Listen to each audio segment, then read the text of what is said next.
మూర్ఖమైన జనము, వక్ర జనము, వంకర టింకర జనులు ఒక్క మాట మీద నిలబడరు, ఒక్క ధ్యాస ఉండదు, ఒక్క లాగా ఉండరు, క్షణక్షణం మారిపోతుంటారు. మీరు ఎవరన్నా అలాంటి ఉన్నారా? గంటకు మూడు మారిపోతుంటుంది కొంతమందికి. మంచి మూడు ఎవరో చూసి మాట్లాడంటారు కొంతమంది. మంచి మూడు ఎప్పుడు వస్తుందో? అమావాస్యకు పౌర్ణమికి వస్తుందేమో. ఏంటంటే అప్పుడప్పుడు మంచిగా ఉంటాం, అప్పుడప్పుడు ఇష్టం వచ్చినట్టు ఉంటాం. అది కుదరదు. అది వక్రజనం. మనుషులు ఏ ఎండకా గొడుగు పడతారండి. ఏ ఎండకా గొడుగు అంటే పరిస్థితులను బట్టి ఊసర వెళ్ళి రంగులు మారతాయి. ఎక్కడికి వెళ్తే అలా మారిపోద్ది అంతే. అది క్రైస్తవుడు చేయడలాగా. నువ్వు విశ్వాసుల దగ్గర విశ్వాసిలాగా, అవిశ్వాసుల దగ్గర అవిశ్వాసలాగా ఉండగలవా? కుదరదు.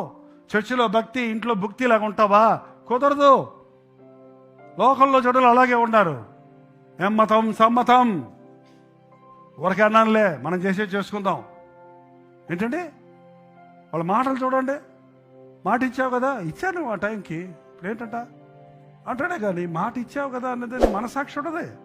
కానీ ఆ వక్ర జనం మధ్య నువ్వు మాట ఇస్తే నీ మాట నిలబెట్టుకోవాలి. ఎవడైనా నువ్వు మాట యందు తప్పని ఎడల వాడు దేవునికి ఇష్టడుగా ఉంటాడు. ఆ వక్ర జనం మధ్య మీరు ఎలా ఉండాలట? జీవవాక్యమును చేతపట్టుకొని లోకమందు జ్యోతుల వలె వెలగాలి.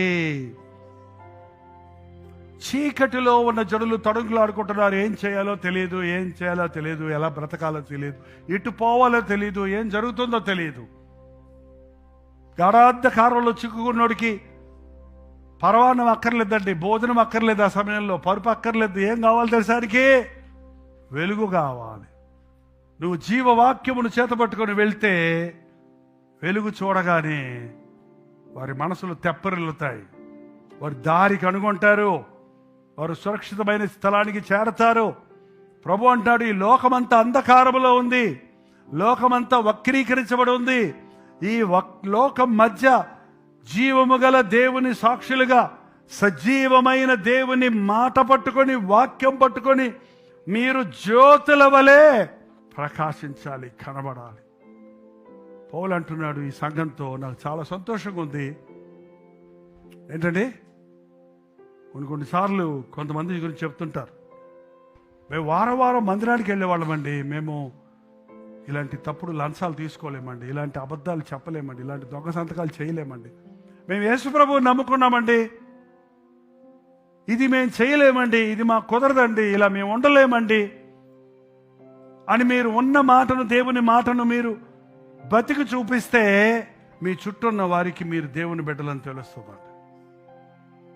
ఈ రోజున మనం ప్రభు నామాన్ని పెట్టుకుంటున్నాం, ఇతరులు వచ్చి మీరు క్రైస్తవులు కదా, మీరు కూడా ఇలా చేస్తారా అని అడిగించుకుంటున్నారు. ఇవాళ సామాన్యంగా లోకంలో తెలుసండి అందరికీ, క్రైస్తవులు అంటే కొంచెం వ్యత్యాసంగా ఉంటారు, పరిశుద్ధంగా ఉంటారు, నిష్టగా ఉంటారని. మీరు క్రైస్తవులు కదా, మీరు కూడా బూతులు తిడతారా? ఏమో నువ్వు యేసుప్రభువుని నమ్ముకున్నాను, నువ్వు కూడా మీ అత్తగారి మీద కూడా పెట్టుకుంటావా? అదే ఇదే అంటారేంటి? అట్లా కుదరదు. ఏంటండి, పౌలు యొక్క సేవలో పౌలుకు ఉన్న సంతోషం, అతిశయం ఏంటంటే, ఈ వక్రజనం మధ్య మీరు జ్యోతులలాగా చదవండి, అక్కడ కనబడుచున్నారు. అందువల్ల నేను వ్యర్థముగా పరిగెత్తలేదనియో, నేను పడిన కష్టము నిష్ప్రయోజనం కాలేదనియో, క్రీస్తు దినము నాకు అతిశయ కారణమో. అబ్బా, ఇన్ని రోజులు నేను మీ మధ్య పడ్డ ప్రయాస, మీ కొరకు చేసిన ప్రార్థనలు వృధా అవ్వలేదు. ఎప్పుడంటే మీరు వక్రజనంతో కలిసిపోయినప్పుడు కాదు, మీరు నిష్కలంకులుగా మిగిలిపోయినప్పుడు కాదు, మీరు అందరిలాగా ఉన్నప్పుడు కాదు, మీరు వ్యత్యాసమైన జీవితాలు కలిగి, పరిశుద్ధమైన జీవితం కలిగి, దేవుడు ఆశించిన స్థాయిలో జ్యోతులలాగా దేవుని వాక్యంతో అనేకులకు ఆదరణగా, అనేకులకు మార్గదర్శకులుగా, అనేక ఆత్మలను రక్షించేవారిగా, ప్రభువు మార్గం ఏంటో అని బతికి చూపించేవారిగా మీరు ఉంటే నాకు అదే 10,000. ప్రార్థన. పరిశుద్ధుడా, ప్రేమగల తండ్రి, ఒక్కసారి మమ్మల్ని చూడు నాయన. నీ నామాన్ని ధరించిన మమ్మల్ని చూడయ్యా. నిర్దోషులుగా, నిష్కలంకులుగా మమ్మల్ని చేయి నాయన. స్వాభావికంగా వచ్చే సడుగుడు గొడుగుడు నుండి మమ్మల్ని తప్పించు. సందేహపడు ఆత్మ నుంచి మమ్మల్ని విడిపించు. నేను నమ్మిన దేవుడు నమ్మకస్తుడు. నేను నమ్మిన దేవుడు నన్ను విడువడు. నా కొరకు దేవుడు గొప్ప మార్గాలు తెరుస్తాడు. నా కొరకు దేవుడు అద్భుతాలు జరిగిస్తాడు. నా కీడును మేలుగా మారుస్తాడన్న విశ్వాసం మాకు దయచేయ్యా.